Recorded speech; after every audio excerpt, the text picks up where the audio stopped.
नमस्ते हमारे प्यारे भाइयों, कैसे हैं आप सभी लोग। और 9 जून को एसएससी सीजीएल की भर्तियां आ रही हैं मेरे भाई।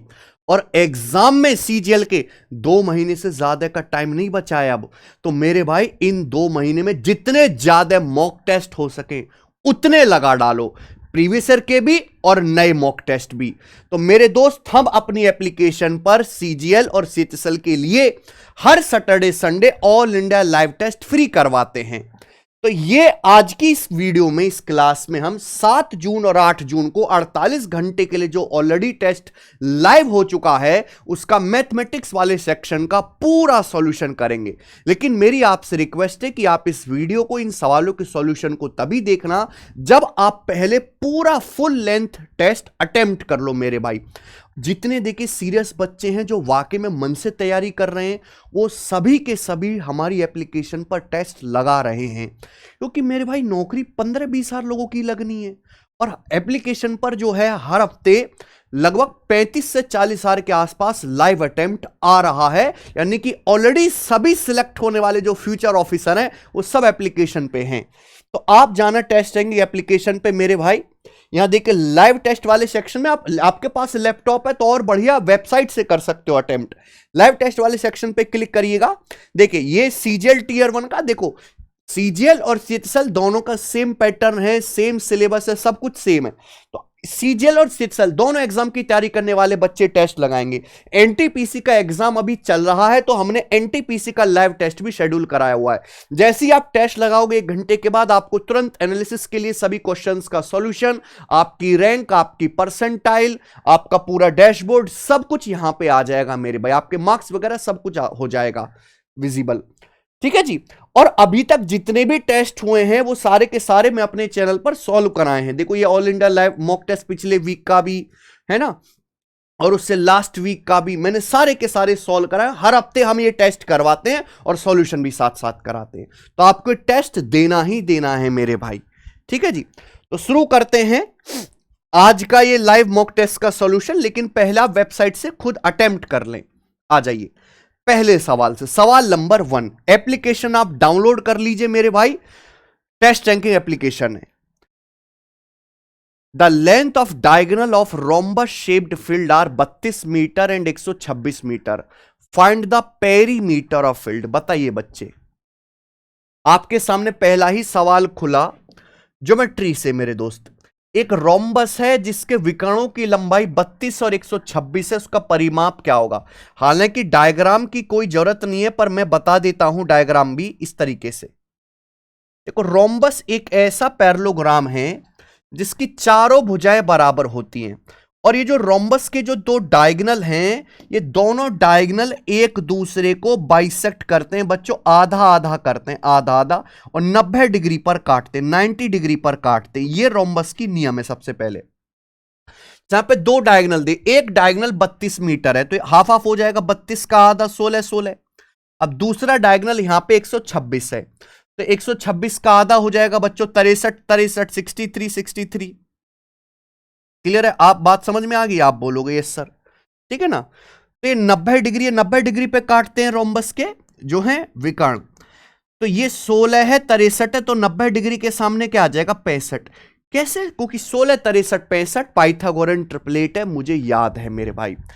अब हमें रोम्बस की एक भुजा पता चल गई। रोम्बस की चारों भुजाएं बराबर होते हैं। जो भुजा ये होगी सेम वही भुजा ये भी होगी, सेम ये भी होगा, ये भी होगा, चारों भुजाएं बराबर होती हैं।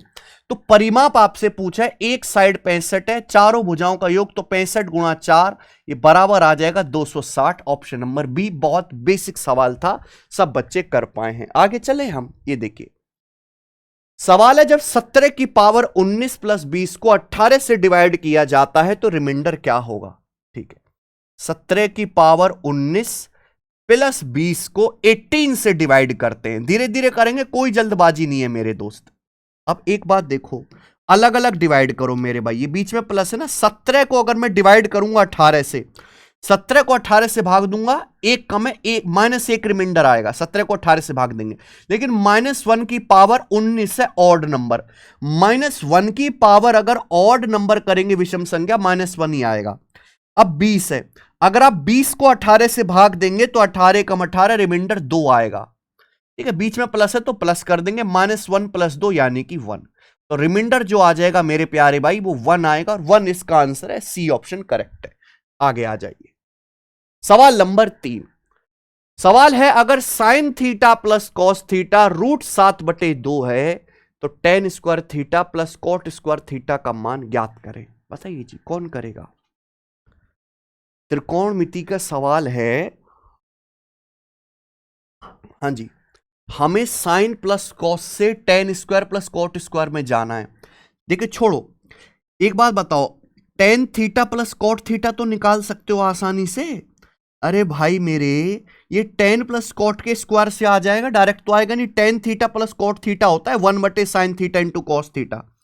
tan theta plus cot theta का फॉर्मूला होता है 1/sin इंटू कॉस, यानी कि मुझे साइन इंटू कॉस पता लग गया तो क्वेश्चन सॉल्व। प्रॉब्लम यह है कि सवाल में sign theta plus cos theta दिया है, साइन गुणा कॉस कैसे आएगा? दोनों तरफ से स्क्वायर करिए।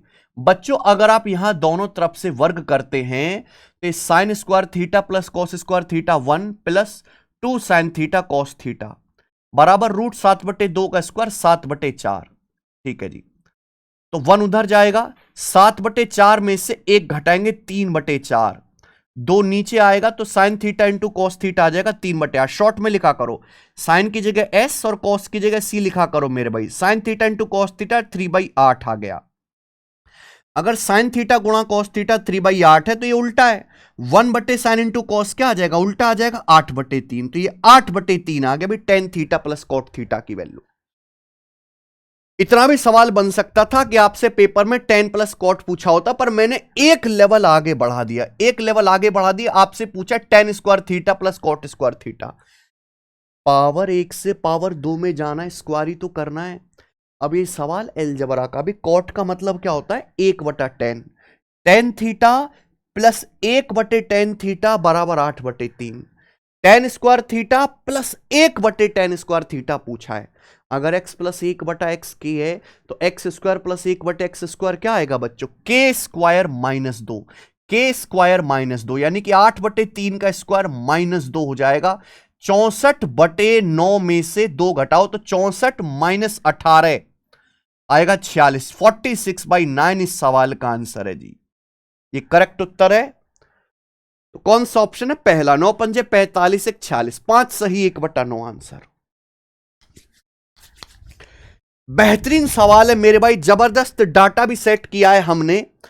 देखिए भाई, ये जो मैं आपको क्वालिटी क्वेश्चन कराता हूं, अगर इसी तरह के आपको क्वालिटी पूरा सिलेबस कंप्लीट करना है, 2 तरह के बच्चे होते हैं। एक होता है जो ऊपर ऊपर से पढ़ते हैं, हल्का हल्का, इंपॉर्टेंट के नाम पे आधी चीज पढ़ते हैं, आधी चीज छोड़ देते हैं, जो कई सालों तक तैयारी करते रहते हैं, नौकरी नहीं होती उनकी। एक बच्चे होते हैं जो टिक्के पढ़ते हैं, सब कुछ पढ़ते हैं, प्री से मिन्स लेवल तक का पढ़ते हैं, कुछ भी नहीं छोड़ते दोस्त। उनके लिए है कैरविल एप्लीकेशन पर एसएससी आरंभ बैच 2025, जिसके रजिस्ट्रेशन तो ऑलरेडी ओपन है, 2 साल की वैलिडिटी के साथ। क्लास इसकी मंडे से शुरू हो जाएंगी। मात्र 1599 की फीस में एसएससी के बेस्ट टीचर्स आपको मिल रहे हैं मेरे भाई। मैं पूरा मैथ पढ़ाऊंगा, अर्थमेटिक, एडवांस, नंबर सिस्टम, सब कुछ। गोपाल सर हमारे प्यारे इंग्लिश पढ़ाएंगे, अरुण सर रीजनिंग पढ़ाएंगे, और हमारे विवेक सर जीएस पूरा पढ़ाएंगे। आपको अलग अलग बैच लेने की जरूरत नहीं है। अलग अलग बैच लोगे तो 999 का 4000 रुपए का कोर्स पड़ेगा, लेकिन सिंगल कॉम्बो केवल 1599 में। 1599 में घर बैठे बैठे कोई भी बच्चा एसएससी की तैयारी कर सकता है अपने मोबाइल फोन, और उसके मोबाइल फोन में डाटा होना चाहिए बस।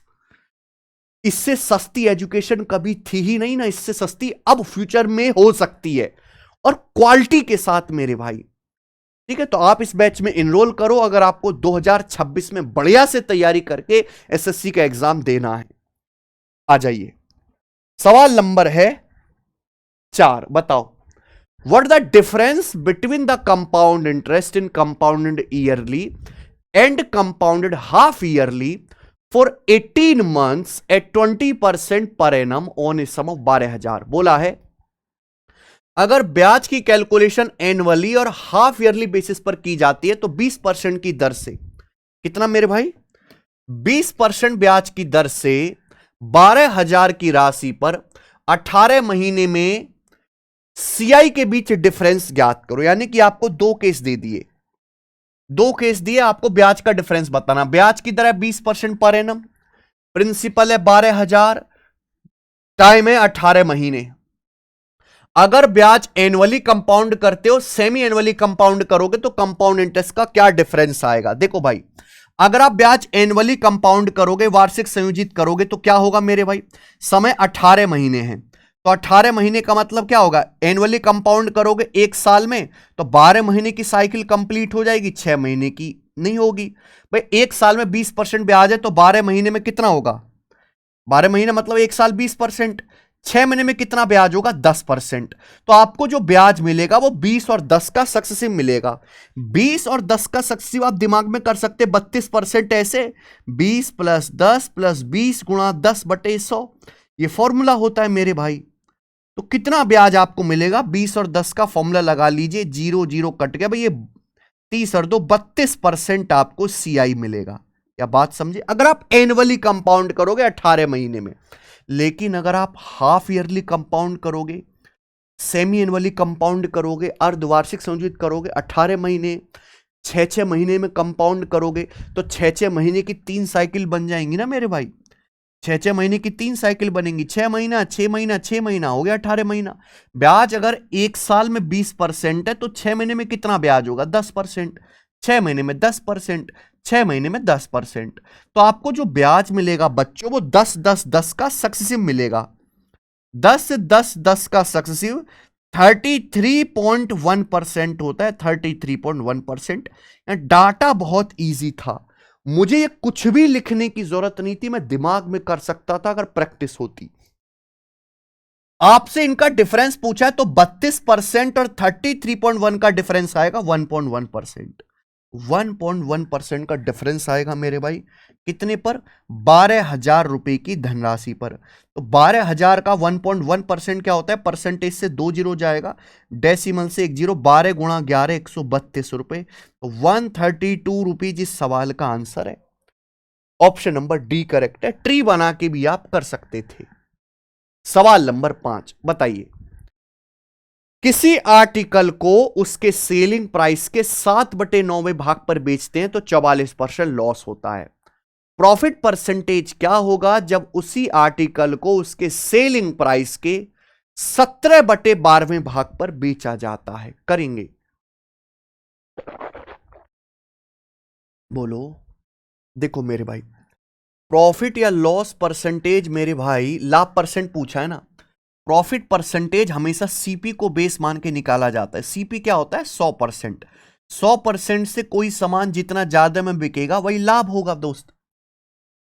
अगर किसी आर्टिकल को उसके सेलिंग प्राइस के 7/9 पर बेचते हैं तो 44% लॉस है। सेलिंग प्राइस के 17/12 पर बेचेंगे तो कितना प्रॉफिट होगा। तो भैया यहां हमें सेलिंग प्राइस का बटे 9 भी करना है, बटे 12 भी करना है। तो 9 और 12 दोनों से कटने वाला एलसीएम 36, 9 और 12 दोनों से कटने वाला नंबर हमने क्या मान लिया मेरे भाई, 36 मान लिया। तो मैंने मान लिया कि माना सेलिंग प्राइस जो है वस्तु का 36 है, तो अगर किसी सामान को उसके सेलिंग प्राइस के 7/9 पर बेचते हो तो सेलिंग प्राइस 36 माना 36 का 7/9 क्या आएगा, 9 चौक 36, 28 आएगा।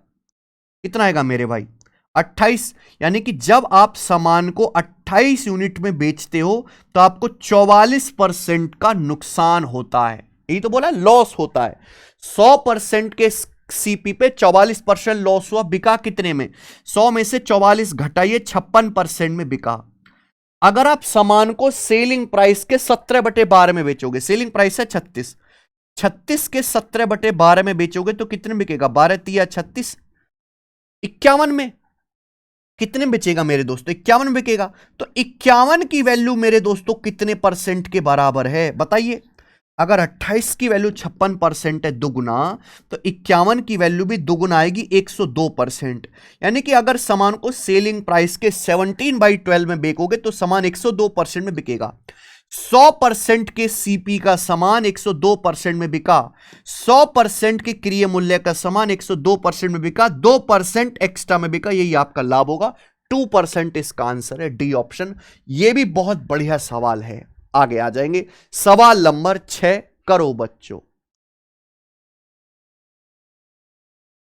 करिए, ज्योमेट्री का सवाल है। ट्रायंगल पी क्यू आर की साइड पी क्यू और क्यू आर पर 2 पॉइंट एम और एन है। यह ट्रायंगल क्यू पर राइट एंगल है। ओके, चलिए राइट एंगल ट्रायंगल का सवाल है, मैं समझ गया। यहां पे थ्योरम लगेगी मेरे भाई, ठीक है जी। क्यों पर ये राइट एंगल है, 2 पॉइंट लेने हैं। पी एन आपका 9 है और एम आर आपका 7 है, तो ऐसे कर लेते हैं। ये पी क्यू आर ये राइट एंगल ट्रायंगल है मेरे दोस्तों। यहां पर ये एंगल क्यों 90 डिग्री है। अब ध्यान से सुनिएगा बच्चों हमारी बात। सवाल में कहा गया है कि पी क्यू और क्यू आर पर 2 पॉइंट एम और एन है। ये पी एन 9 हो गया और ये एम आर जो है मेरे दोस्तों ये 7 हो गया। ये 7 हो गया, ठीक है ना। ये मान लीजिए पॉइंट एन है और ये मान लीजिए पी क्यू पर पॉइंट एम है। ऐसी तो बोला गया है। त्रिभुज पी क्यू आर की भुजा पी क्यू पर पॉइंट एम है और साइड क्यू आर पर कोई पॉइंट एन है। इस प्रकार से कि यहां पर पीएन की जो लंबाई है स्टूडेंट वो 7 है। उसके बाद एमआर नहीं, पीएन की लंबाई 9 है। पीएन की लंबाई 9 है। एमआर की जो लंबाई है बच्चों वो 7 है, 7 एमआर की। एमएन यहां पर 3 है। तो ये जो लेंथ है भाई एम से एन को मिलाइए, एम से एन को मिलाइए, ये लेंथ आपकी 3 सेंटीमीटर है। और आपसे पूछे पीआर की लंबाई कितनी, यानी कि राइट एंगल ट्रायंगल का हाइपोटेन्यूज। ये सवाल है, बताओ जी। ये कोई मीडियन नहीं है, ये रैंडम पॉइंट है एम और एन, है ना। 90 डिग्री बनाने वाली साइड पर 2 पॉइंट है, ये एम और एन। तो राइट एंगल ट्रायंगल में थ्योरम होती है कि अगर 90 डिग्री एक एंगल है, 90 डिग्री बनाने वाली साइड पर हमने ये 2 लाइन इस तरीके से खींच दी C1, तो थ्योरम मैं आपके सामने लिख रहा हूं। ये है पीएन, पीएन का स्क्वायर प्लस आर एम का स्क्वायर बराबर बराबर, ठीक है जी। ये लाइन है एम एन का स्क्वायर प्लस हाइपोटेनस है आपका P R plus P R का स्क्वायर। ये थ्योरम है, इस पे सवाल आता है। आपको कोई भी 3 वैल्यू देगा, चौथी पूछेगा, जैसा इस सवाल में हुआ है। तो पी एन आपका 9 है, 9 का स्क्वायर प्लस 7 का स्क्वायर बराबर एम एन आपका 3 है, 3 का स्क्वायर प्लस पी आर का होल स्क्वायर बच्चों, ठीक है। डिटेल में बता रहे हैं। तो हो गया 81 प्लस 49 130, 130 में से 9 घटाएंगे 121 आ गया भाई पी आर का स्क्वायर। अंडर रूट लेंगे 11, तो यानी कि यहां पे हाइपोटेनस की जो लंबाई है वो 11 आ गई। और यही सवाल का आंसर भी हो जाएगा। ऑप्शन नंबर यहां से बी करेक्ट है। सब बच्चे समझ गए, मजा आया ना करके। आगे चलेंगे, सवाल नंबर 7। यस, देखिए सवाल नंबर जो 7 है वो एमटीएस के पेपर का पूछा हुआ है। इस सवाल को पढ़ते पढ़ते ही आपको पता लग जाना चाहिए कि हमें ऐसे करना है, तो ये आपकी तैयारी ठीक है। एक केमिस्ट 100 ग्राम मेडिसिन बनाता है, 2 इंग्रेडिएंट एक्स और वाई को मिलाकर, 2 सामग्री मिलाता है एक्स वाई, 100 ग्राम दवा बनाता है। रेट ऑफ एक्सिस 1500 रुपए पर 100 ग्राम। एक्स का जो रेट है वो है 1500 रुपए पर 100 ग्राम। वाई का रेट है 50 रुपए पर 10 ग्राम्स। एक्स और वाई को इस तरीके से मिक्स किया है, X and Y are mixed in such a way कि जो रिजल्टिंग मेडिसिन है जो एक्स वाई को मिला के बनी है उसका रेट है 13 रुपए पर ग्राम। तो आपसे पूछा है मेडिसिन में एक्स की क्वांटिटी कितनी है।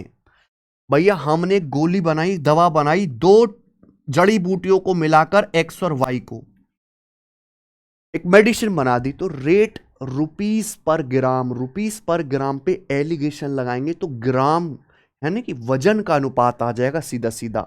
मेडिसिन एक्स का जो रेट है वो 1500 रुपए की 100 ग्राम है। अगर 100 ग्राम 1500 रुपए की है तो 1 ग्राम कितने की होगी, 1500 को 100 से भाग करेंगे, 15 रुपए पर ग्राम। ये मेडिसिन एक्स का रेट आ गया। मेडिसिन वाई का क्या है बच्चे, 50 रुपए पर 10 ग्राम, यानी कि 10 ग्राम 50 रुपए की है। तो 1 ग्राम कितने की आएगी, 50/10, 5 रुपए की। 5 रुपए की 1 ग्राम मेडिसिन आएगी वाई।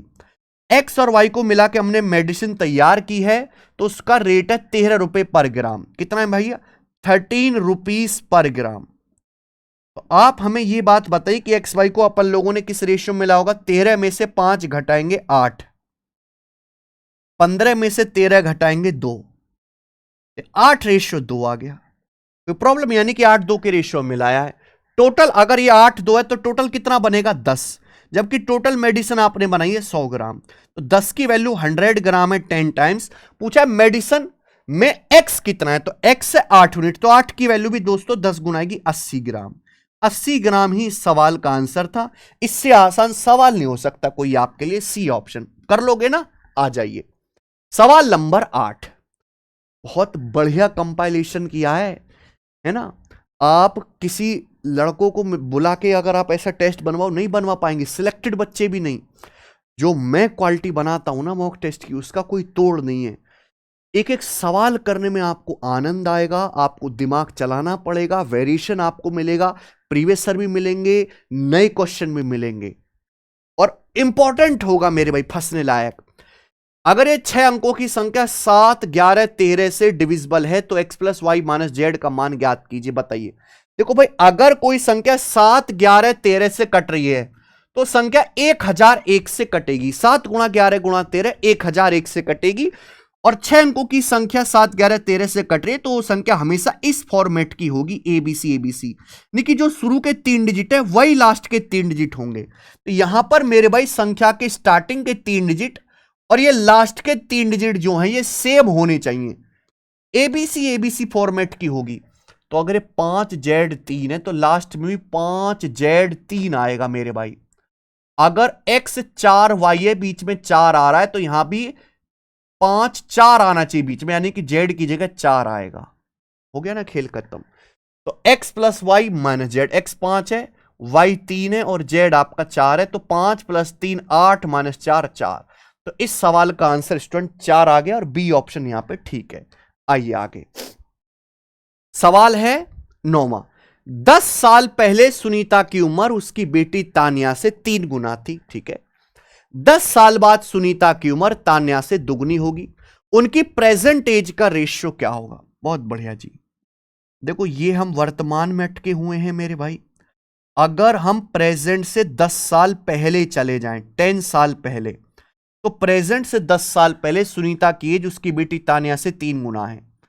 10 साल पहले सुनीता की जो एज है तान्या से 3 गुना, यानी कि रेशियो 3:1 है। अगर हम प्रेजेंट से 10 साल बाद की कहानी देखें तो प्रेजेंट से 10 साल बाद सुनीता की जो एज है तान्या से दुगनी है। 10 साल बाद सुनीता की जो एज है तान्या से दुगनी है, यानी कि तान्या की एक है, सुनीता की 2 है।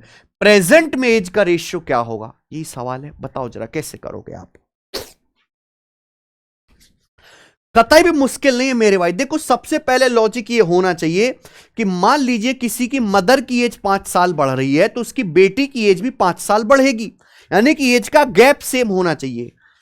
यहां एज का गैप ही सेम नहीं है मेरे भाई, सेम बनाना पड़ेगा। रेशियो के डिफरेंस को सेम बनाना पड़ेगा। कैसे बनाएंगे? 3 और 1 का डिफरेंस 2 है, 2 1 का डिफरेंस 1 है, रिवर्स मल्टीप्लाई, ऊपर 1 से गुणा नीचे 2 से गुणा। ऊपर 1 से गुणा करेंगे नीचे 2 से गुणा करेंगे तो 2 दूनी 4 रेशियो 2 हो जाएगा। अब देखिए डिफरेंस सेम हो गया बच्चे, डिफरेंस सेम हो गया। 3 से 4 1 यूनिट बढ़ा, 1 से 2 ये भी 1 यूनिट बढ़ा, सेम हो गया प्यारे बच्चे। हमें एक्चुअली प्रेजेंट में एज का रेशियो निकालना है, एज नहीं निकालनी। एक बार बताओ, ये प्रेजेंट से 10 साल पहले है, ये प्रेजेंट से 10 साल बाद रेशियो है। आपको बिल्कुल बीचों बीच में रेशियो बताना है। बीचों बीच में रेशियो बताने का मतलब एवरेज नहीं ले लोगे। 3 और 4 का एवरेज 7/2 होना चाहिए प्रेजेंट में एज, यानी कि क्या होनी चाहिए 1 + 2 3/2 आ जाएगा मेरे भाई।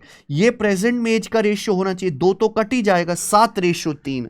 तो आंसर है बी ऑप्शन 7:3। ये सवाल है भाई, गजब का क्वेश्चन है, मजा आया होगा करके। आइए सवाल नंबर 10, सिंप्लीफाई दी एक्सप्रेशन। निम्नलिखित व्यंजक को सरल करो। बताइए 2x + 13 - y into 2x - 13 - y। हालांकि आप यहां पर वैल्यू पुटिंग कर सकते हैं, वैल्यू पुटिंग से आपका तुरंत आंसर आ जाएगा, पर सीधा सीधा दिख भी रहा है ये a + b a - b का फॉर्मूला है।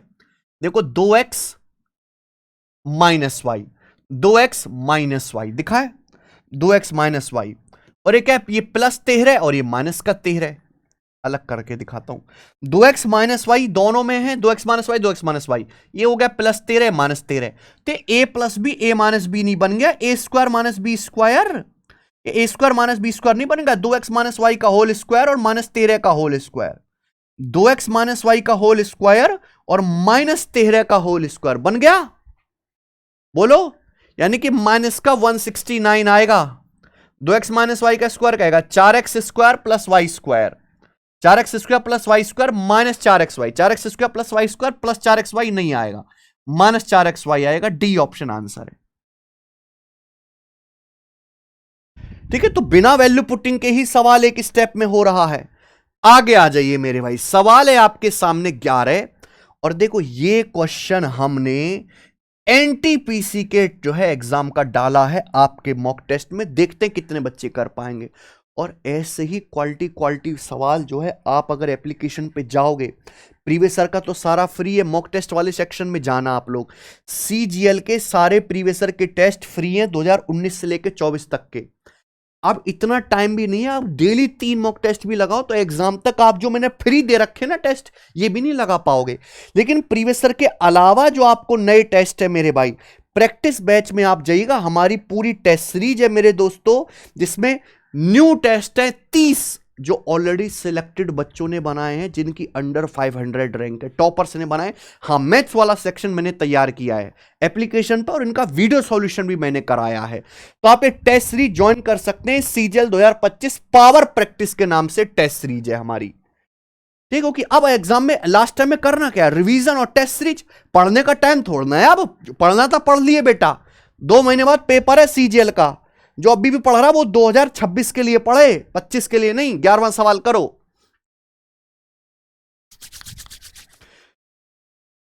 जी बताइए, the electricity bill of certain establishment is partly fixed and partly variable depending on the number of units of electricity consumed in a certain month. आप समझे कि भाई जैसे बिजली का बिल आता है, कोई ऑफिस है उसमें बिजली का बिल आता है, तो बिजली का बिल 2 कंपोनेंट पे डिपेंड कर रहा है। बिजली का बिल कुछ तो फिक्स है और कुछ डिपेंड करता है आप जितनी यूनिट कंज्यूम करोगे उस पे। यानी कि आप कुछ चलाओ या ना चलाओ, आपका मिनिमम एक फिक्स बिल तो आना ही आना है, प्लस जितनी ज्यादा आप यूनिट कंज्यूम करोगे पर यूनिट के हिसाब से चार्ज और लगेगा। तो फिक्स बिल भी है प्लस पर यूनिट के हिसाब से भी बिल लगेगा। यह है, एक महीने में जब आपने 540 यूनिट कंज्यूम करी तो बिल आया 1800 रुपए। ठीक है, दूसरे महीने में अनदर मंथ में जब आपने 620 यूनिट कंज्यूम करी है तो बिल आया है 2040 रुपए। ठीक है, एक महीने में आप 500 यूनिट कंज्यूम करते हो यदि एक महीने में, तो आप उस महीने का बिल क्या होगा। बहुत बढ़िया, देखो मेरे भाई जबरदस्त सवाल है, भयंकर क्वेश्चन है, लॉजिकल है, कोई इक्वेशन नहीं बनानी, कोई वेरिएबल नहीं लेना, दिमाग लगाओ। आप किसी मंथ 540 यूनिट कंज्यूम करते हो बिजली, तो बिल आता है 1800 रुपए का, 1800 रुपीस का। अगर आप 620 यूनिट बिजली कंज्यूम करते हो मेरे भाई, तो बिल आता है 2040 रुपए का। देखो 620 यूनिट कंज्यूम करने का मतलब 620 यूनिट में फिक्स भी है प्लस 620 यूनिट का कॉस्ट भी है, दोनों चीजें इंक्लूड है। 620 यूनिट बिल आया है, 620 यूनिट का कंज्यूम किया है आपने, तो उसमें फिक्स कॉस्ट प्लस 620 यूनिट का कॉस्ट इंक्लूड करके है। ध्यान दीजिएगा, देखो पहले आप 520 यूनिट कंज्यूम कर रहे थे, अब 620 यूनिट, तो कितना आपका कंजम्पशन बढ़ गया, 80 यूनिट। आपने 80 यूनिट मेरे प्यारे भाई अपना कंजम्पशन बढ़ाया, उसकी वजह से आपका बिल कितना बढ़ा भाई। पहले बिल आ रहा था 1800 रुपए, अब बिल आया 2040 रुपए, तो बिल आपका भैया कितना, 240 रुपए एक्स्ट्रा बिल आया। यानी कि आपने अपना कंजम्पशन बढ़ाया 80 यूनिट और आपका बिल 240 रुपए बढ़ के आया, यानी कि आप 3 रुपए पर यूनिट के हिसाब से खर्च कर रहे हो। यानी कि 1 यूनिट कंजम्पशन से आपका 3 रुपए खर्च आता है। बोला 500 यूनिट का कितना खर्च आएगा। देखो मेरे भाई कहीं से भी निकाल लो, चाहे पहले केस से चाहे दूसरे केस से, जब आप 540 यूनिट बिजली इस्तेमाल करते हो, 540 यूनिट, इसमें फिक्स भी होगा, फिक्स तो आना ही आना है, प्लस 540 यूनिट का कॉस्ट है कितना, 1800 रुपए। फिक्स प्लस 540 यूनिट बिजली का कॉस्ट 1800 रुपए। अगर एक महीने में 500 यूनिट ही कंजम्पशन किया है तो बिल क्या आएगा, तो 540 यूनिट में से 40 यूनिट का खर्चा कम कर दो ना, 540 माइनस 40 500 हो जाएगा। फिक्स कॉस्ट तो रहने रहना है। तो 40 यूनिट का खर्चा कितना है, 1 यूनिट का बिल 3 रुपए, तो 40 यूनिट का बिल आएगा 120 रुपए। तो यानी कि मेरे भाई इस हिसाब से फिक्स कॉस्ट प्लस 500 यूनिट का जो आएगा वो 1800 माइनस 120 1680 रुपए होगा, 1680। और आंसर सवाल का सी ऑप्शन है। गजब सवाल भाई, मजेदार सवाल लगा, मैंने टेस्ट में डाला। आइए सवाल है आपके सामने 12, करो। ए और बी सेंटर ओ वाले वृत्त पर 2 पॉइंट है, सर्कल के बाहर पॉइंट पी से पी एम और पी बी एन क्रम से सर्कल की स्पर्श रेखाएं हैं। ठीक है जी, टेंजेंट वाला सवाल है। मान लीजिए कि ये जो है आपका एक सर्कल है, ओके, और सर्कल के बाहर से 2 टेंजेंट है इस प्रकार से, एक टेंजेंट ये हो गई है और एक टेंजेंट आपकी ये हो गई है पॉइंट पी से। तो ये टेंजेंट है पी एम और पी बी एन, तो ये पी ए एम एक स्पर्श रेखा है, दूसरी है पी बी एन। तो ये सर्कल को ए और बी पे टच कर रही हैं, ए और बी पे टच कर रही हैं। ठीक है, सवाल में क्या बोला है, point Q is on the major arc A B. Major arc A B पर एक पॉइंट क्यू है इस प्रकार से, Q M 58, Q B N 50। तो आपसे एपी भी पूछा है, तो देखो मेजर आर्क क्या हुआ, ये हुआ मेजर आर्क, ये ए बी बड़ा आर्क है। ठीक है जी, इस मेजर आर्क पर कोई पॉइंट यहां पर क्यू है। इस प्रकार से मेरे भाई कि जब हम पॉइंट क्यू से ए को मिला रहे हैं और पॉइंट क्यू से बी को मिला रहे हैं, तो यही वाला एंगल आपको दिया है, कितना, Q A M, Q A M, Q A M, ये वाला एंगल 58 डिग्री का है, 58 डिग्री का। Q B N, Q B N, ये वाला जो एंगल है बच्चों 50 डिग्री का, 50 डिग्री का। ठीक है, आपसे पूछा A P B, A P B, ये वाला एंगल आपसे पूछा है, ये वाला बताइए। ये सवाल मैंने ही क्रिएट किया है मेरे दोस्तों, एग्जामिनर अभी उस लेवल तक नहीं पहुंचा है कि वहां तक जाए। जरा मुझे इस सवाल का आंसर बताना, आप लोग बताना जरा। इस सवाल में 2 थ्योरम लगेंगी। पहली बात तो आप मुझे बताओ कि ये वाला एंगल कितना होगा, ये वाला एंगल, ये वाला एंगल होगा 58 प्लस 50 108, 180 में से 108 घटाएंगे डायरेक्ट 72 डिग्री। ये पेपर में पूछा गया है, ये एंगल 72 डिग्री का आएगा। नहीं समझे, मैं समझा देता हूं मेरे भाई, 2 थ्योरम है, मैं आपको दोनों बता देता हूं। ये सर्कल है, सर्कल के बाहर ये पॉइंट से 2 टेंजेंट खींची गई है, मान लीजिए 2 टेंजेंट खींची गई हैं और यहां एक पॉइंट है और ऐसे मिला दिया गया है मेरे भाई, ऐसे ये जो है मिला दिया गया है। ठीक है, अगर ये वाला एंगल थीटा है, ये वाला एंगल एल्फा है, तो ये वाला angle 180 degree minus theta plus alpha होता है। 180 degree minus theta plus alpha कैसे होता है, मान लीजिए आप इसको यहां से मिला दो, आप इसको यहां से मिला दो मेरे भाई।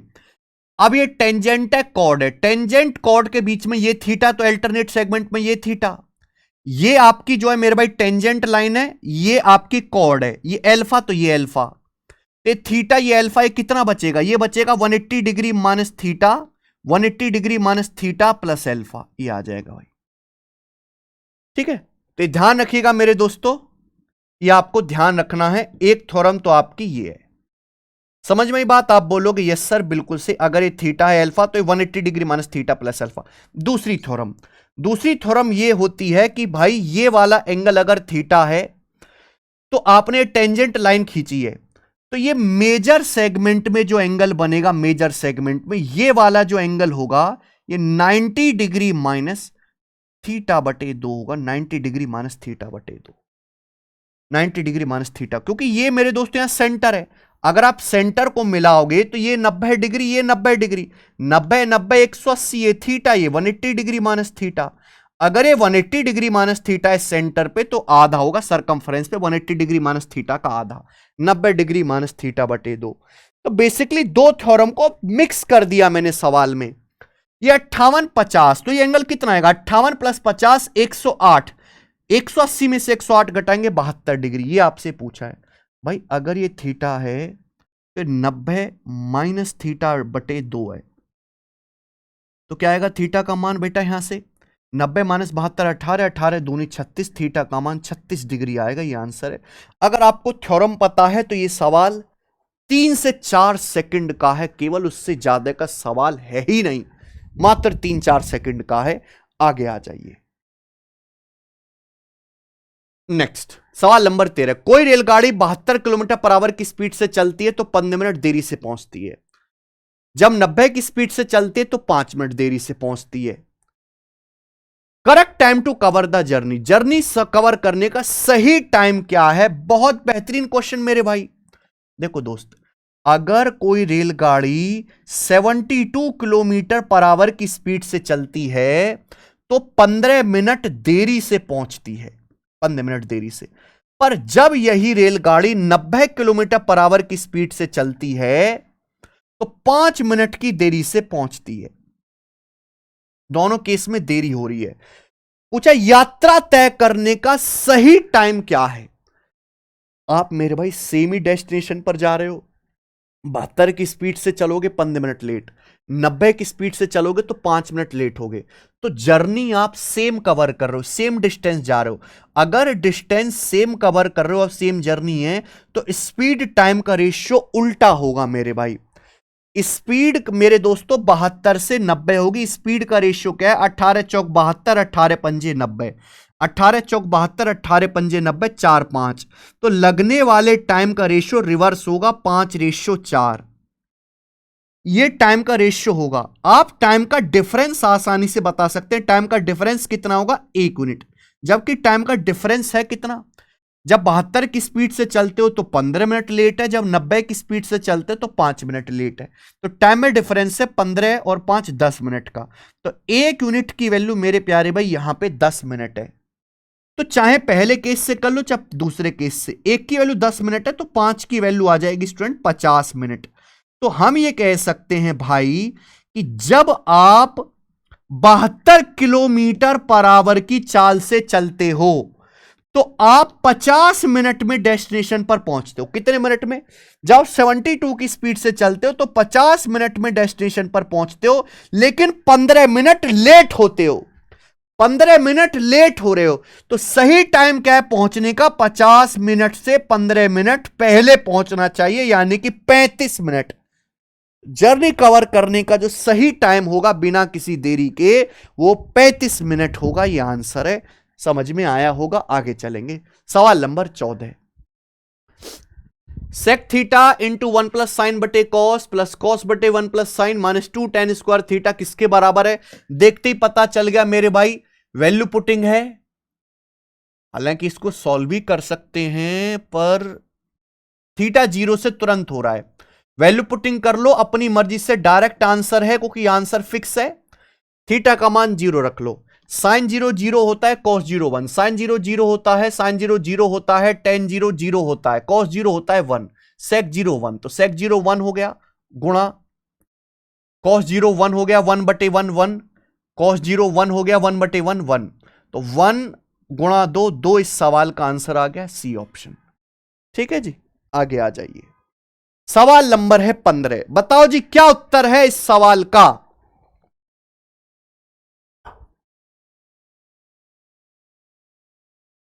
भरने वाले 12 पाइप हैं, हर प्रत्येक 32 मिनट में अकेले टैंक को भर सकता है। 8 खाली पाइपों में से प्रत्येक 40 मिनट में खाली कर सकता है। सभी पाइप एक साथ खोल दिए जाएं तो टैंक 210 लीटर पर मिनट की स्पीड से पानी से भरा जाता है। टैंक की क्षमता बताओ। देखो सवाल में जो चीज दी है वो सबसे खास है कि अगर सारे पाइप एक साथ खोल दिए जाएं तो टैंक जो भरता है वो 210 लीटर जो है पर मिनट के हिसाब से भरता है, यानी कि सारे पाइपों की कैपेसिटी दी है एक साथ। तो आप इसी बात पे फोकस करो कि सारे पाइप की कैपेसिटी क्या है। सवाल में बोला है कि 12 जो है वो फिलिंग पाइप है मेरे भाई, 12 फिलिंग पाइप है। अच्छा मैं ध्यान 12 फिलिंग पाइप पे देता हूं ना। आप बताओ अगर एक फिलिंग पाइप 32 मिनट में भरता है तो 12 फिलिंग पाइप कितने मिनट में भर देंगे? 12 से भाग कर दो, 4 अट्ठे 32, 4 तिया 12, 8 बटे 3 मिनट में भर देंगे मेरे भाई। 12 पाइप मिलकर एक टंकी 32 मिनट में भर रहे हैं। सॉरी, एक पाइप मिल जो है टंकी 32 मिनट में भर रहा है एक पाइप। तो 12 पाइप हो जाए तो कितने मिनट में भर देंगे? 12 से भाग कर दो, लोग ज्यादा हो जाएंगे, समय कम लगेगा, 12 से डिवाइड। अब खाली करने वाले पाइप है 8, 8 जो है वो खाली करने वाले पाइप है। एक खाली करने वाला पाइप 40 मिनट में खाली कर सकता है, एक पाइप 40 मिनट में खाली कर सकता है। अगर मैं 8 खाली करने वाली पाइप लगा दूं, अगर मैं 8 खाली करने वाले पाइप लगा दूं तो 8 पाइप कितने मिनट में खाली करेंगे? 5 मिनट में। 40/8 5 मिनट में खाली कर देंगे। ये आ जाएगा? आप बोलोगे हां जी सर ये आ जाएगा। तो आप लीजिए इनका एलसीएम, इनका एलसीएम आएगा 8 और 5 का एलसीएम 40। मैंने मान ली कि जो टंकी है, टंकी की कैपेसिटी 40 है, ये मैंने मान लिया। तो यहां फिलिंग पाइप की एफिशिएंसी क्या है कि 40 को 8/3 से डिवाइड करो। 40 यूनिट भरते हैं 8/3 मिनट में, 1 मिनट में कितना भरेंगे? 8 पंजे 40, 5 तिया 15। ठीक है भाई, ये आउटलेट पाइप है, 40 यूनिट 5 मिनट में खाली करते हैं। 40 यूनिट खाली करते हैं 5 मिनट में, 1 मिनट में कितना खाली करेंगे? 40/5 8। खाली करने का मतलब माइनस, भरने का मतलब प्लस। अगर सारे पाइप एक साथ खोल दिए जाएं तो 1 मिनट में कितना टंकी भर जाएगी? 15 और -8 7 यूनिट। सारे पाइप एक साथ खोल लिए जाएं तो 1 मिनट में 7 यूनिट भरा जाएगा, जबकि सवाल के अकॉर्डिंग सारे पाइप खोलने पर 1 मिनट में 210 लीटर भरा जाता है, 30 गुना। तो 30 टाइम्स है मेरे भाई। टैंक की कैपेसिटी पूछिए 40 यूनिट, 40 की वैल्यू भी 30 गुना आएगी, तो 40 का 30 गुना कितना आ जाएगा? 1200 लीटर। 1200 लीटर टैंक की कैपेसिटी है। ऑप्शन नंबर सी, मुझे नहीं लगता इससे आसान कोई तरीका है भी करने का इस सवाल को। बताइए जी, मजा आया ना सवाल करके? आगे चलेंगे। सवाल नंबर है स्टूडेंट आपके सामने यहां पर 16, सीआरपीएफ हेड कांस्टेबल का सवाल आपके टेस्ट में डाला है मैंने। अब देखो आप तो जाके करोगे नहीं कि कोई सीआरपीएफ का पेपर हुआ था 2022 में, चलो इसके अच्छे सवाल करते हैं। इतना ना तो टाइम है बेटा बच्चों में, ना सोर्स है, ना डेडिकेशन है। तो मैं वो मॉक टेस्ट में करवा देता हूं तो आपका बढ़िया काम हो जाता है। और ये वही पेपर है, वही सवाल है जो टीसीएस ने बनाए हैं। टीसीएस केवल एसएससी का पेपर थोड़ा ना करवाता है, वो रेलवे के पेपर भी करवा रहा है, सीआरपीएफ के भी करवाता है, कुछ स्टेट एग्जाम भी करवाता है। ठीक है जी, बनाओ। एक बोट जब अपस्ट्रीम जाती है तो 5 घंटे 45 मिनट लेती है सर्टेन डिस्टेंस जाने में, जबकि सेम डिस्टेंस डाउनस्ट्रीम जाने में 5 घंटे लेती है। तो आपसे पूछा है बोट की स्पीड और स्ट्रीम की स्पीड का रेशियो क्या है। बहुत बढ़िया, सवाल में देखते ही पता लग गया। Same distance, same distance, same distance upstream का टाइम दिया है, सेम डिस्टेंस डाउनस्ट्रीम का टाइम दिया है। पता होना चाहिए मेरे भाई, अगर डिस्टेंस सेम है, अगर डिस्टेंस सेम है तो स्पीड और टाइम का जो रेशियो वो एक दूसरे का उल्टा होगा। भाई आप सर्टेन डिस्टेंस डाउनस्ट्रीम जाते हो तो डाउनस्ट्रीम जाने में आपको 5 घंटे लगता है, 5 घंटे। जब आप सेम डिस्टेंस अपस्ट्रीम जाते हो तो अपस्ट्रीम जाने में लगता है 5 घंटे प्लस 45 मिनट।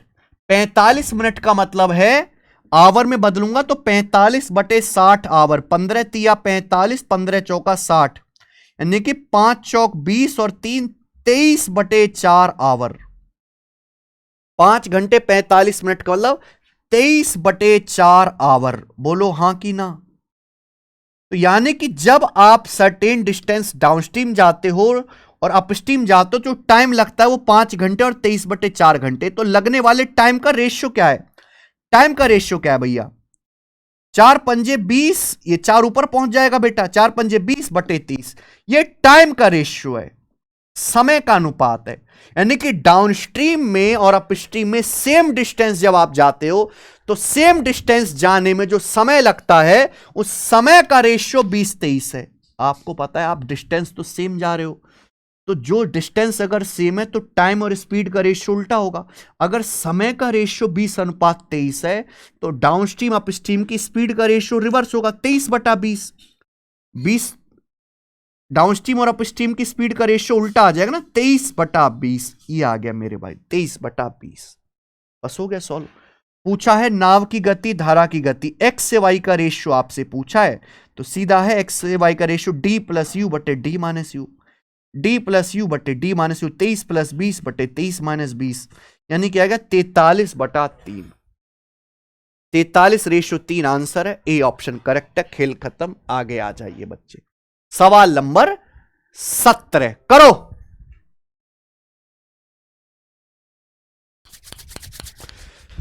देखो, आर और S triangle X Y Z की side X Y X Z पर 2 पॉइंट है। एक्स आर 15 है, एक्स वाई 25 है, एक्स एस 12 है, एक्स जेड 20 है। आर एस किसके बराबर है? देखो भाई, डायग्राम बनाना पड़ेगा। सवाल है आपका ज्योमेट्री का, ऐसे बना लेते हैं। तो आर और एस ट्राइंगल की एक्स वाई एक्स जेड पर 2 पॉइंट है, तो ये मैं बना लेता हूं एक्स वाई और एक्स वाई जेड, ये ट्राइंगल हो गया। ठीक है जी। एक्स आर 15, एक्स वाई 25, तो यहां पे ये मेरे भाई ये आर हो गया और ये एस हो गया, 2 पॉइंट है। और आपको यही बताना है, आपको यही आर एस सी बताना है, आर एस। सवाल में ये कहा गया है मेरे दोस्त कि आर और S triangle X Y Z की साइड आर और एस पर 2 पॉइंट है। एक्स आर 15, एक्स आर आपका 15 है और एक्स वाई 25 है, यानी कि यहां से यहां तक एक्स वाई 25 है। मैं समझ गया, थेल्स थ्योरम का सवाल है। एक्स एस 12 है, एक्स एस 12 है और एक्स जेड यहां से यहां तक ये आपका 20 है। तो आपसे पूछा ये आर एस किसके बराबर होगा? आर एस, और आंसर बताना है वाई जेड की टर्म में। वाई जेड की टर्म में आपको आंसर बताना है। बताइए भैया, क्या आपको नहीं लग रहा है यहां पे कि ये दोनों लाइन आर एस और ये वाई जेड एक दूसरे के पैरेलल हैं, समांतर हैं? क्योंकि अगर आप लेफ्ट साइड राइट साइड का रेशियो देखोगे मेरे भाई, दो छोटे बड़े ट्रायंगल दिखाई दे रहे हैं, करस्पॉन्डिंग साइड का रेशियो सेम है, 15 है 25 है। 15-25 का रेशियो कितना है? 5 तिया 15, 5 पच्चे 25, 3:5। राइट साइड में रेशियो देखो करस्पॉन्डिंग लेंथ का, 4 तिया 12, 4 पंजे 20, 3:5। ये भी 3:5 का रेशियो है, ये भी 3:5 का रेशियो है। लेफ्ट साइड में रेशियो बराबर है, तो यानी कि ये तभी पॉसिबल है जब ये दोनों लाइन पैरेलल होंगी। थेल्स थ्योरम लगेगी, रिवर्स ऑफ थेल्स थ्योरम से। अगर ये दोनों लाइन पैरेलल हैं, छोटे बड़े ट्राइंगल में करस्पॉन्डिंग साइड का रेशियो 5 तिया 15, 5 पच्चे 25, 3:5 है, तो आर एस से वाई जेड का रेशियो भी 3:5 ही होगा। समझ में आई बात? यानी कि आर एस बटे वाई जेड बराबर है स्टूडेंट रेशियो 3/5। तो आर एस की वैल्यू जो आएगी वाई जेड में बताना था, 3/5 वाई जेड हो जाएगा, वाई जेड उधर। खेल खत्म, आगे आइए बच्चे। 18वां, 24, 40, 30 और 57 में से हर एक संख्या में x घटाने पर संख्याएं समानुपात में है। 5x + 12 और 4x + 15 का रेशियो बताओ। देखिए भाई, आपको रेशियो बताना है। ये 5x + 12 बटे 4x + 15, इन दोनों का रेशियो बताना है। यह सवाल तभी सॉल्व होगा जब आप x का मान निकालोगे। चार संख्या मेरे आप भाई आपको दिए, इसकी स्पेशल ट्रिक होती है। 24, 40, 30, 57, इन चारों संख्याओं में से x घटाने पर संख्याएं प्रोपोर्शन में होती हैं, समानुपात में होती हैं। x का मान निकालना है। देखिए 24 से 40 कितना ज्यादा है? 24 से 40 16 ज्यादा है। 30 से 57 कितना ज्यादा है मेरे प्यारे भाई? 24 से 40 आपका 16 ज्यादा है, 30 से 57 आपका 27 ज्यादा है। तो ये तो थोड़ी कैलकुलेशन ज्यादा हो रही है यहां पे। ये ना 24 40, हाँ तभी तो कहें डाटा गड़बड़ लिखा है, 33 है यहां, 30 नहीं है बेटा, ये 33 है, सॉरी। वरना तो कैलकुलेशन होगी नहीं भैया, बड़ी बड़ी डाटा मुश्किल हो जाएगा। ये 33 है, तो 24 से 40 16 ज्यादा है अभी, 33 से 57 अब 24 ज्यादा है। या रेशियो आसानी से निकल जाएगा 16 24 का। 8 दूनी 16, 8 तिया 24, 8 दूनी 16, 8 तिया 24, ये आ जाएगा 2:3। क्लियर है? लगवाइए मेरे भाई ऐसे। 24 तिया 72 और 33 दूनी 66। 72 और 66 का डिफरेंस है 6। नीचे रेशियो का डिफरेंस 2 और 3 का डिफरेंस आएगा 1, यानी कि x का मान 6 आ गया। ठीक है मेरे भाई, तो x का मान 6 आ गया। ये तरीका होता है, शॉर्ट ट्रिक है, यहां रख दो। 6 पंजे 30 और 12 42, 6 चौक 24, 24 और 15 39, 3 से कट जाएगा भैया 14:13। आंसर आ गया ऑप्शन नंबर बी। आगे चलिए सवाल नंबर 19।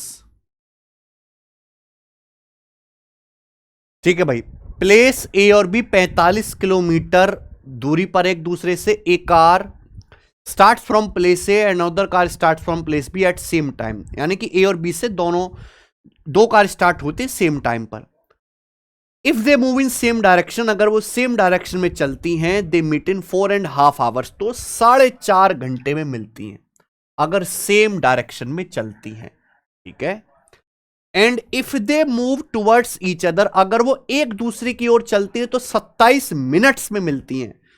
तो आपसे पूछा फास्टर कार की स्पीड क्या है। बहुत बढ़िया सवाल। इस सवाल में कुछ भी नहीं है, यह सवाल रिलेटिव स्पीड के कंसेप्ट पे है।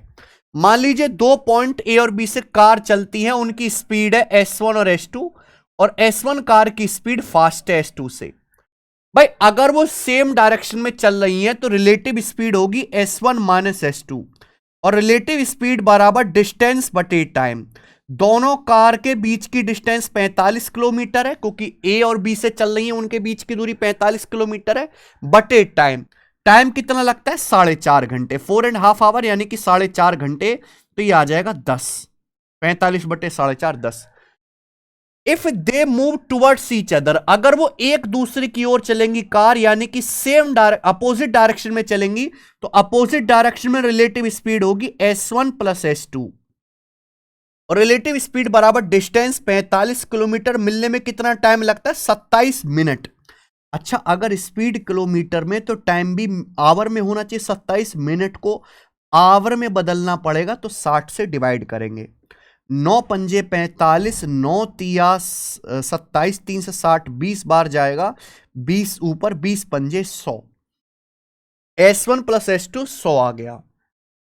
फास्ट यहां पे स्पीड पूछे फास्ट कार की, तो दो इक्वेशन है, जोड़ के आधा कर दो। S1 प्लस S2 दिया, S1 माइनस S2 दिया है 10, तो S1 की वैल्यू क्या आएगी? जोड़ के आधा कर देंगे, 100 प्लस 10, 110 का आधा 55। 55 किलोमीटर पर आवर तेज कार की चाल आ जाएगी। सवाल में कुछ भी नहीं था। सवाल 20। 1 किलोमीटर की रेस में पी क्यू को 120 मीटर या 30 सेकंड से हरा देता है। पी को दौड़ पूरी करने में कितना समय लिया जाता है? बहुत बढ़िया। देखिए 1 किलोमीटर की यानी कि 1000 मीटर की एक रेस होती है। एक रेस होती है 1000 मीटर की। पी क्यू को 120 मीटर से हराता है। इसका मतलब यह हुआ कि पी जीत गया। पी तो पूरा 1000 मीटर दौड़ा, लेकिन क्यों 1000 मीटर नहीं दौड़ पाया? क्यों दौड़ा 880 मीटर? 1000 से 120 मीटर कम ही दौड़ा। क्यों केवल 880 मीटर ही दौड़ पाया मेरे भाई? 120 मीटर से हार गया। यानी कि जितने टाइम में पी ने 1000 मीटर दौड़ के रेस पूरी करी, सेम उतने ही टाइम में क्यों 880 मीटर ही दौड़ पाया, 120 मीटर से हार गया। जबकि क्यों हारा कितने से? 30 सेकंड से। यानी कि क्यों 120 मीटर से हारा या 30 सेकंड से हारा। यानी कि अगर क्यों रेस पूरी करना चाहता है तो क्यों को 120 मीटर दौड़ने में 30 सेकंड और लगेंगे। तो क्यों की जो स्पीड है वो 4 मीटर पर सेकंड आ गई। अगर इस सवाल में क्यों की स्पीड पूछा होता 4 मीटर पर सेकंड, भाई पी ने तो रेस पूरी कर ली, क्यों जो है मेरे भाई ये हार गया 120 मीटर से, और हारा है 30 सेकंड से। यानी कि क्यों को 120 मीटर दौड़ने में 30 सेकंड और लगेंगे अभी। तो क्यों 1 सेकंड में 4 मीटर दौड़ेगा। अगर क्यों 1 सेकंड में 4 मीटर दौड़ रहा है तो 880 मीटर दौड़ने में क्यों को कितना टाइम लगेगा? 880 बटे 4, 220 सेकंड लगेगा मेरे भाई। अगर क्यों 1 सेकंड में 4 मीटर जा रहा है तो 880 मीटर जाएगा, 880 बटे 4, 220 सेकंड में।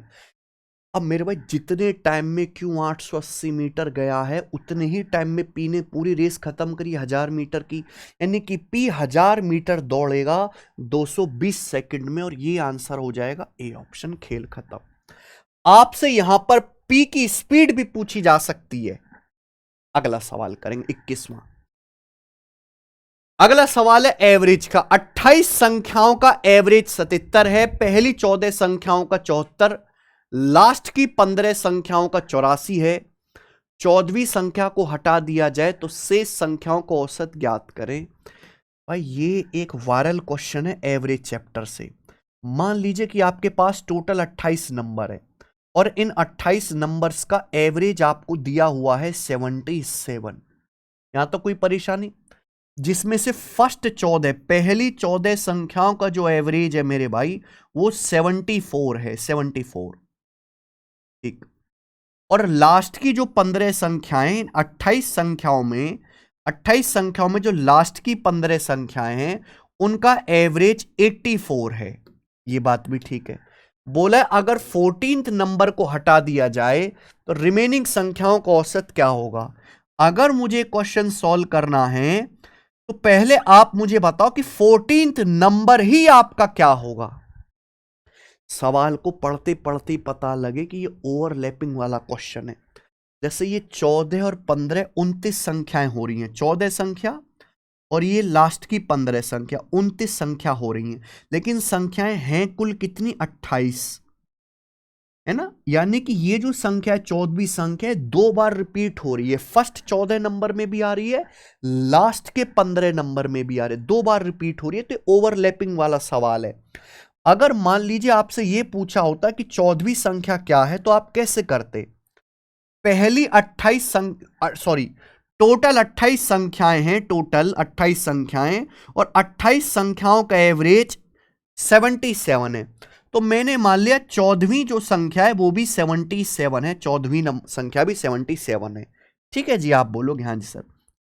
अब आप एवरेज से कंपेयर करो मेरे भाई। फर्स्ट 14 नंबर का एवरेज 74 है, 7 से 74 3 कम है। तो 14 संख्याओं का जो एवरेज है मेरे प्यारे भाई यहां पर 3 कम है। बोलो हाँ। लास्ट की 15 संख्याओं का एवरेज 84 है। तो भैया 77 से 84 कितना ज्यादा है प्यारे बच्चों, 7 ज्यादा है। तो लास्ट की 15 संख्याओं का जो एवरेज है मेरे भाई 15 संख्याओं का एवरेज 7 ज्यादा है। ठीक है, ये आ जाएगी मेरे भाई 14th नंबर। अगर आपसे 14th नंबर पूछा होता तो ये आंसर हो जाता। लेकिन सवाल ये है कि अगर 14th नंबर को हटा दिया जाए तो जो बची संख्याएं हैं भाई, टोटल 28 संख्याएं, 28 में से मैंने एक संख्या हटा दी 14th, तो बची संख्याएं कितनी है 27। 27 संख्याओं का एवरेज क्या हो जाएगा, नया एवरेज क्या होगा मेरे भाई। देखो दोस्त, कुल 28 संख्याओं का एवरेज है 77, कुल 28 संख्याओं का एवरेज। अगर मैं 14th नंबर हटाऊंगा, देखो 14th नंबर जो है वो एवरेज से इतना ज्यादा है। 14th नंबर, सभी संख्याएं 28 की 28 संख्याएं हैं, उनका एवरेज 77 है। 14th जो संख्या है वो एवरेज से इतना ज्यादा है। कितना हो रहा है मेरे भाई, 15 सत्ते 105, 105 में से 42 घटाएंगे तो 63। ठीक है जी, 63। यानी कि 14th नंबर एवरेज से 63 ज्यादा है 14th नंबर। क्लियर है, आप बोलोगे हाँ सर। यानी कि 14th नंबर को आप हटाओगे तो 63 का नुकसान होगा 14th नंबर को हटाने से। और ये नुकसान सभी संख्याओं में बढ़ जाएगा। 28 थी, सभी संख्याओं में इक्वल इक्वल बढ़ जाएगा, सभी 27 संख्याओं में। तो एवरेज कितना कम हो जाएगा, बटे 27। तो ये आ जाएगा मेरे भाई 9 सत्ते 63, 9 तिया 27, यानी कि आएगा 77 माइनस 2.33। तो ये आ जाएगा मेरे भाई यहां पर 74.6 के करीब आएगा, 74.66, 74.66 के करीब। तो अप्रोक्स यहां पर बी ऑप्शन है, बी ऑप्शन आंसर है। बढ़िया सवाल है मेरे दोस्त, आगे चलते हैं। अगला सवाल, सवाल नंबर 22। All the vertices of a rectangle lie on a circle of radius R. एक आयत के सभी शीर्ष त्रिज्या आर के एक वृत्त पर है। आयत का परिमाप P है तो आयत का क्षेत्रफल कितना। ये सवाल मैंने बहुत पहले भी करवाया था मेरे भाई, मैं दोबारा से पूछता हूं। ये सवाल MBA के पेपर का है, पर ऐसा नहीं है कि ये कैट के पेपर का सवाल है तो एसएससी में नहीं आ सकता। रिलेवेंट क्वेश्चन है, एसएससी भी इससे इंस्पिरेशन लेके सवाल बना सकती है। हो सकता है पेपर में यहां आर और पी की कोई एग्जैक्ट वैल्यू दे दे, कैलकुलेशन का तरीका आपका सेम रहेगा जो मैं बताऊंगा, और मैं बेसिक से ही बताऊंगा। मान लीजिए सर्कल है, अब एक रेक्टेंगल के चारों जो वर्टेक्स हैं वो इस सर्कल की सरकमफेरेंस पे, तो ये आपका एक रेक्टेंगल हो गया, आयत हो गया। बात को समझिएगा मेरे भाई, ए बी सी डी,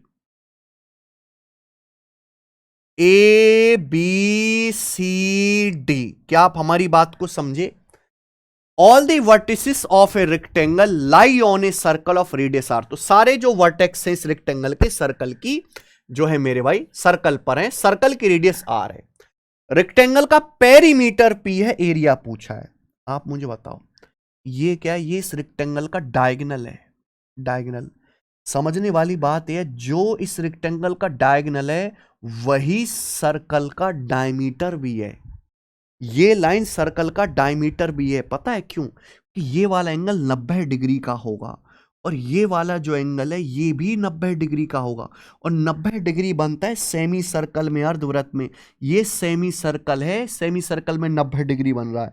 ये भी सेमी सर्कल है मेरे प्यारे, भी सेमी सर्कल में 90 डिग्री बन रहा है, ए बी सी। तो ये जो लाइन होगी ए सी, अगर सर्कल के अंदर आयत है तो यही लाइन इसका डायगोनल भी है रेक्टेंगल का, ये सर्कल का व्यास भी है। अगर सर्कल की रेडियस आर है तो इसका डायमीटर ये 2r आ जाएगा भाई, ये 2r होगा यहां से यहां तक। समझ में आया? हमें एरिया निकालना है। रेक्टेंगल का एरिया होता है लंबाई गुणा चौड़ाई। मान लीजिए लंबाई l है, ये चौड़ाई b है, ये चौड़ाई b है। तो मेरे दोस्तों पाइथागोरस थ्योरम से l square plus b square बराबर, यहां पे पाइथागोरस थ्योरम से 2r का होल स्क्वायर, ये आ गया बच्चे। अब यहां पे आयत का परिमाप दिया, परिमाप दिया है लंबाई प्लस चौड़ाई का दुगना, ये होता है परिमाप आयत का। किसके बराबर है? p, यानी कि लंबाई प्लस चौड़ाई p बटे 2 आ गया। हमें आयत का एरिया निकालना है, और आयत या रेक्टेंगल का एरिया होता है लंबाई गुणा चौड़ाई l गुणा b। तो जिंदगी का मकसद l गुणा b निकालना है। बताओ कैसे आएगा जी l गुणा b? बताइए।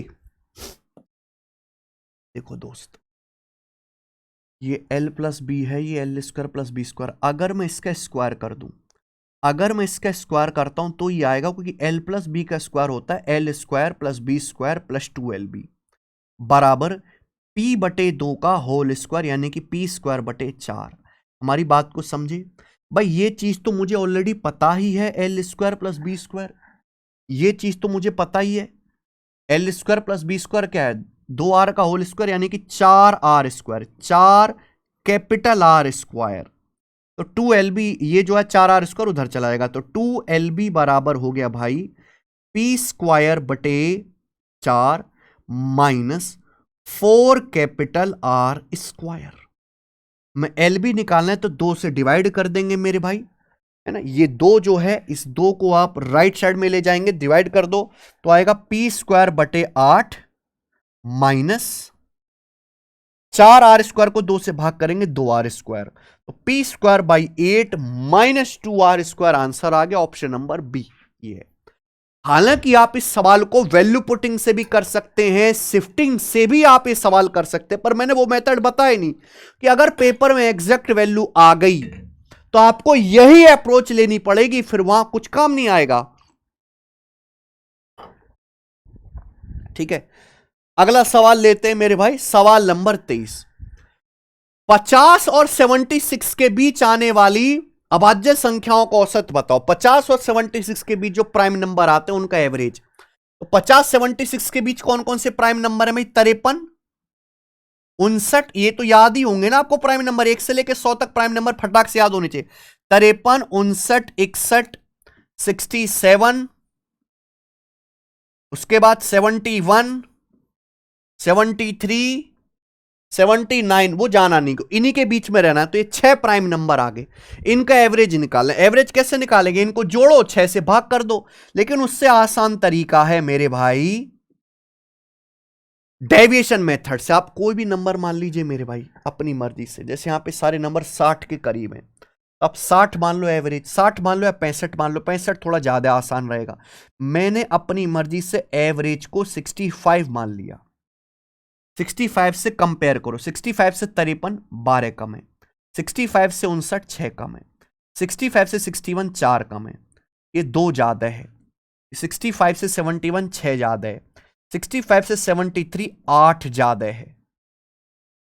ये मेरे भाई डेविएशन है। देखो क्या आ रहा है डेविएशन, -6 + 6 कट जाएगा, ये हो जाएगा 8 2 10 और ये माइनस का 16, -12 -4, ये देखो -12 -4 -16 + 10 -6, तो डेविएशन आ रहा है -6। केक कटेगा तो सभी में बटेगा। टोटल 6 संख्याएं, 6 संख्याओं में इक्वल इक्वल बांट दीजिए, बटे 6, 6 से 6 कट गया 1 बार। 65 में से 1 घटाएंगे 64, यही एवरेज आ जाएगा, डी ऑप्शन। तो ये ज्यादा आसान तरीका है मेरे भाई, इसे बोलते हैं डेविएशन मेथड। ठीक है ना, आगे चलते हैं। डेविएशन मेथड नहीं आता, पढ़ना पड़ेगा मेरे दोस्त। ठीक है जी।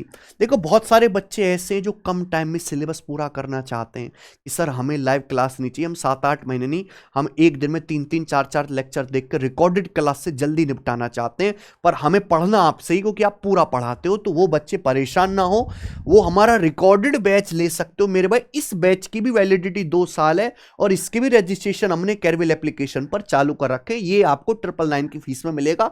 0 to हीरो बैच जो हमारा लाइव क्लास खत्म हुई है उसी की ही रिकॉर्डेड क्लास है। ये वही बैच है जिससे उन बच्चों ने पढ़ाई की थी जो 2024 में टॉपर बने। वही बैच है भैया, 2024 में टॉप 100 में 50 से ज्यादा बच्चे कैरविल एप्लीकेशन पर पढ़े हुए थे, वो इसी बैच में एनरोल थे, उसी की रिकॉर्डेड क्लास है। तो आप इसको मेरे भाई ले सकते हो 999 की फीस पे, 2 साल की वैलिडिटी के साथ, अर्थमेटिक एडवांस सब कुछ है। आ जाइए सवाल नंबर 24 करो स्टूडेंट, क्या आंसर है सवाल का?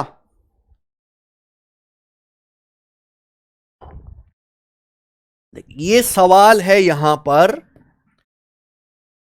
एसएससी एमटीएस 2023 के पेपर का। बताइए, एक हॉस्टल में 75 स्टूडेंट है, नए एडमिशन के कारण 15 नए स्टूडेंट एडमिशन मेस में शामिल हो गए और मेस का डेली एक्सपेंडिचर 240 रुपए बढ़ गया, जबकि पर स्टूडेंट एवरेज खर्चा 5 रुपए कम हो गया।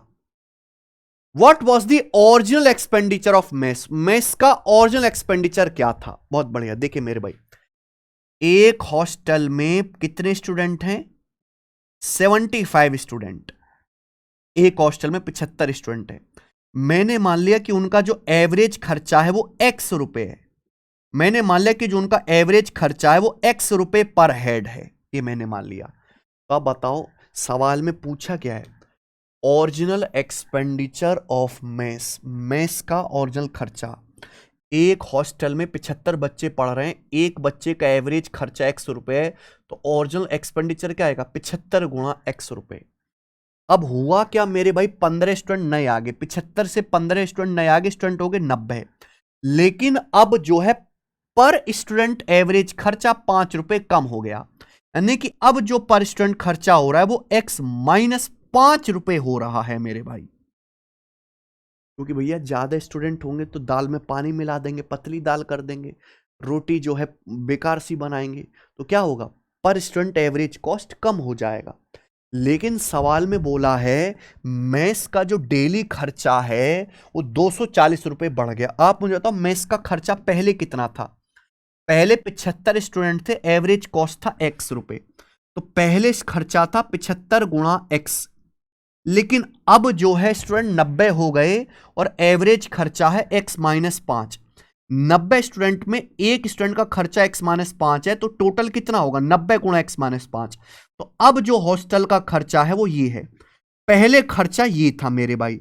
लेकिन सवाल में बोला गया कि अब जो हॉस्टल का खर्चा है वो 240 रुपए बढ़ चुका है पहले से। ये प्लस 240 होना चाहिए ना, पहले कॉस्ट में 240 बढ़ा दो, ये आ गया मेरे भाई आंसर। ठीक है जी, खेल खत्म, करना है सॉल्व। 15 से डायरेक्ट कट जाएगा, 15 पंजे 75, 15 से 240 16 बार, 15 छिक्का 90। देखो ये 5x है, ये 6x है, तो x आ गया मेरे भाई। 6 पंजे 30, माइनस का 30 आ गया, 16 इधर जाएगा, 30 और 16 46, तो x की वैल्यू 46 आ गई। मेरे हिसाब से एक स्टेप में आप x कैलकुलेट कर सकते हैं, 46। तो ये खर्चा आ गया जी 75 गुणा 46 रुपीज। 75 गुणा 40 3000 होता है, उसमें मेरे भाई आप 450 जोड़ेंगे तो 3450 आंसर है। 75 की 40 में गुणा 3000, 75 की 6 में गुणा 450, तो 3000 में 450 जोड़ेंगे 3450 ओरिजिनल खर्च आ गया। बेस्ट सवाल है मेरे भाई, एक स्टेप में आंसर, आगे चलेंगे। लास्ट क्वेश्चन मेरे दोस्त आज के मॉक टेस्ट का, और ये सबसे अच्छा सवाल भी है, यही सबसे अच्छा सवाल है जो हमने टेस्ट में डाला है। आपके सामने दो सर्कल हैं, पूछा इन दोनों सर्कल की कितनी टोटल कॉमन टेंजेंट है। भाई एक सर्कल ये है, दो सर्कल की इक्वेशन दी है, और दूसरे सर्कल की इक्वेशन ये है। बोला इन दोनों सर्कल की कितनी कॉमन टेंजेंट हो सकती है। कॉमन टेंजेंट दो सर्कल की कितनी होगी, कैसे पता चलेगा कि दोनों सर्कल किस कंडीशन में है। मान लो अगर दो सर्कल ऐसे दूर दूर हैं तो फिर टेंजेंट हो जाएंगी उनकी चार टेंजेंट हो जाएंगी। दो सर्कल ऐसे काट रहे हैं तो टेंजेंट केवल दो बनेंगी। दो सर्कल ऐसे अंदर से टच कर रहे हैं तो एक ही टेंजेंट बनेगी। दो सर्कल ऐसे बाहर से टच कर रहे हैं तो भैया कितनी टेंजेंट बनेंगी, तीन टेंजेंट बनेंगी। तो हमें यह चेक करना है कि कौन सा केस इन चारों में से है, यह हमें केस चेक करना है। उसके लिए आपको इन दोनों सर्कल की रेडियस भी पता करनी है मेरे भाई, और सेंटर भी पता करने हैं। मान ली मैं पूरा कंसेप्ट बता देता हूं कि भाई अगर कोई इक्वेशन इस फॉर्म में लिखी हुई है x minus A square plus Y minus B square बराबर स्मॉल आर स्क्वायर, ये है। तो यहां मेरे दोस्तों r क्या है, स्मॉल r जो है वो सर्कल की रेडियस होगी, और ये a और b क्या होंगे, a और b ये सर्कल के सेंटर होंगे। ये जो है बच्चों सर्कल के सेंटर होंगे, ठीक है। ये दूसरा केस मेरे प्यारे भी आपको ये समझना है कि अगर दो पॉइंट हैं जिनके कोऑर्डिनेट x1 y1 और x2 y2 हैं, पूरा डिटेल में सवाल बता रहा हूं इसलिए टाइम लग रहा है, वरना सॉल्यूशन तो मैं फटाक से कर दूंगा, लेकिन फायदा क्या उसका आपको समझना भी तो चाहिए। इन दोनों पॉइंटों के बीच की जो डिस्टेंस होगी, इन दोनों पॉइंटों के बीच की डिस्टेंस x1 y1 और x2 y2 के बीच की डिस्टेंस का फॉर्मूला होता है under root x2 minus x1 का square plus y2 minus y1 का स्क्वायर। यह फॉर्मूला होता है दो पॉइंटों के बीच की दूरी का। कंसेप्ट पता चल गया, निकालो भाई। पहले सर्कल पे ध्यान दो, x स्क्वायर प्लस 6x अलग करेंगे, y अलग करेंगे, y square minus 8y minus 24 से 24 जाएगा राइट साइड में बराबर 24। ठीक है भाई, आप बोलोगे यस सर। परफेक्ट स्क्वायर बनाना है तो यहां पे 9 आ जाएगा, प्लस का 9 ऐड करना पड़ेगा, यहां पे 2 चौक 8 16 ऐड करना पड़ेगा। अगर 9 और 16 25 जोड़ा है तो राइट साइड में भी हम 25 ही जोड़ेंगे, 25 ही जोड़ेंगे राइट साइड में। क्या बन गया बेटा, ये बन गया x प्लस 3 का square, A square plus 2ab plus B square. ये क्या बन गया मेरे भाई, y माइनस 4 का होल स्क्वायर, y माइनस 4 का होल स्क्वायर बराबर 24 25 49 7 का स्क्वायर, 7 का स्क्वायर। समझ में आया। यानी कि इसके सेंटर क्या आ गया भाई, ये x प्लस 3 है तो सेंटर आएगा माइनस का 3, ये y माइनस 4 है 4, और इसकी रेडियस क्या आएगी 7 का स्क्वायर है, इसकी रेडियस आएगी 7। पहले सर्कल के बारे में बात हो गया। सेम टू सेम दूसरे सर्कल के बारे में निकालो, एक्स स्क्वायर माइनस 10x एक साथ, वाई वाला Y square minus 38y, Y वाली चीज एक साथ बराबर 286 चला जाएगा राइट साइड में, माइनस का 286, एक्स स्क्वायर माइनस 10x, 2 पंजे 10, क्या चाहिए स्क्वायर बनाने के लिए, प्लस का 25, 2 गुणा 19 होता है 38, तो यहां पे 19 का स्क्वायर 361। तो मैंने क्या जोड़ा है 25 प्लस 361, यानी कि आ गया जी 5 और 1 6 386। तो 386 मैंने ऐड किया, लेफ्ट साइड में भी राइट साइड में भी 386 ऐड कर देंगे बच्चे। अरे लिख जा भाई, हाँ 386 ऐड कर दिया। क्या बन गया बच्चों, ये बन गया x माइनस 5 का स्क्वायर। बढ़िया सवाल है बच्चों, बहुत बेहतरीन क्वेश्चन, ठीक है जी। और ये x माइनस 5 का स्क्वायर, ये क्या बन गया भाई, ये बन गया y माइनस 19 का स्क्वायर बराबर माइनस का 286 प्लस 386 100 यानी कि 10 का स्क्वायर। तो भाई इसका सेंटर क्या बन गया, इसका सेंटर बन गया 5 और 19, यहां पे x-5 है, y-19 है। रेडियस क्या बन गई इसकी 10, ये 10 बन गई। दोनों पता कर लिया। अब ये मेरे भाई ध्यान से सोचो, ये पहले सर्कल का सेंटर है, ये दूसरे सर्कल का सेंटर है। दोनों के सेंटर के बीच की दूरी निकालो C1 C2, यानी कि इन दोनों पॉइंटों के बीच की दूरी निकालो। फॉर्मूला क्या आएगा? दो पॉइंट के बीच की दूरी का फॉर्मूला भी समझा, x2 - x1 का स्क्वायर प्लस y2 - y1 का स्क्वायर। 5 में से -3 घटाएंगे 8 का स्क्वायर, प्लस 19 में से 4 घटाएंगे मेरे भाई 15 का स्क्वायर। 8 का स्क्वायर प्लस 15 का स्क्वायर 17 आ गया भी, 8 15 17 888, यानी कि दोनों के सेंटर के बीच की दूरी 17 है। आप एक बात देखो, यहां स्पेशल केस बन गया मेरे भाई। दो सर्कल हैं R1 R2 जिनकी रेडियस 7 और 10 है, उनके सेंटर के जो बीच की दूरी है वो 17 है, यानी कि रेडियस का सम सेंटर के बीच की दूरी के बराबर है। यानी कि ये दो सर्कल ऐसे हैं जिनकी रेडियस का सम सेंटर के बीच की दूरी के बराबर है। ये कब होगा? दो सर्कल के सेंटर के बीच की जो दूरी है वो उनकी रेडियस त्रिज्याओं के योग के बराबर है। ये तब होगा जब दो सर्कल आपस में एक दूसरे को एक्सटर्नली टच करेंगे। एक्सटर्नली टच करेंगे मेरे भाई, ये इसकी रेडियस है, इसकी रेडियस, और दोनों के सेंटर के बीच की दूरी भी यही आ जाएगी R1 + R2। यानी कि इस केस में दोनों सर्कल की एक और एक यहां पर 3 कॉमन टेंजेंट बनेंगी, तो आंसर 3 है।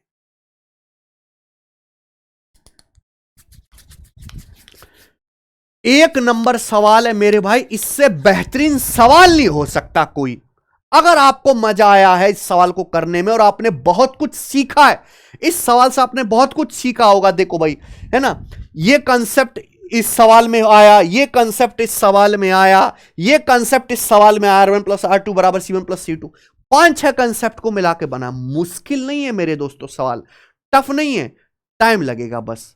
ठीक है जी, चलो तो आज के टेस्ट को हम यहीं पे समाप्त करते हैं। अगर आपको बहुत मजा आया है सॉल्व करने में तो इस वीडियो को लाइक करो, हर एक बच्चे के साथ शेयर करो। जिसने भी सीजीएल का फॉर्म भरा है उसको बताओ कि भाई टेस्ट ट्रैकिंग एप्लीकेशन पे जा, टेस्ट दे और चेक कर अपनी औकात, कितने नंबर ला रहा है तू, कि बस पढ़ाई कर रहा है, चेक भी तो करना है अपनी तैयारी को। एप्लीकेशन डाउनलोड करिए मेरे भाई। आज इतना ही, हमारी मुलाकात फिर अगले सैटरडे संडे को होगी ऐसे ही नए क्वालिटी लाइव मॉक टेस्ट के साथ। धन्यवाद, बाय।